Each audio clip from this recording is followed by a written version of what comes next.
খেলা শেষ, আমার ছেলে আসতেছে, তো পাশের বাড়ির এক ছেলে মানে ওরা বাচ্চারা ঝগড়া লাগছে, ওরা ঝগড়া লাগছে।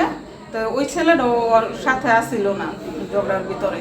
তো ওই ছেলেটা আগে, আমার ছেলে পিছনে, মানে ওরা আসতেছে, বাসায় আইসা পড়বার 2 মিনিটের রাস্তা রয়েছে। এর ভিতরে ওরা 30-40 জন আপনার দৌড়াইয়া আইয়া ওই বাচ্চা ছেলেটার মারতেছে পরে আমার ছেলে আর কি ধরছে, ওরা বাঁচাইতে যাইতেছে। এর ভিতরে ওরেও সবাই ইচ্ছা মতো মারছে।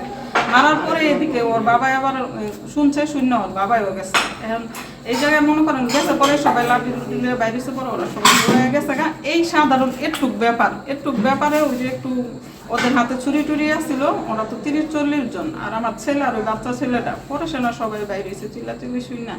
তখন ওই বাচ্চা ছেলেটার মনে করেন ওই তো সইরা গেল গা আপনার আমার ছেলেটা মারছে, মানে ছুরি টুরি আসছিল যে এগুলি দিয়ে অগো ছুরি দিয়ে অগো লাগছে।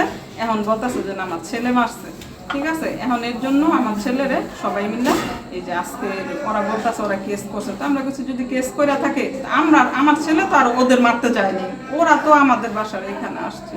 তো এইটাই আর কি, এগুলি নিয়ে আমরা আর কি করে বসে রয়েছি যে দেখি কেউ আসে কিনা, মীমাংসায় আসে কিনা। যদি আমার ছেলে অন্যায় করে থাকে আমার ছেলের বিচার হইব, আর যদি ওরা অন্যায় করে থাকে তো ওদের বিচার হইব।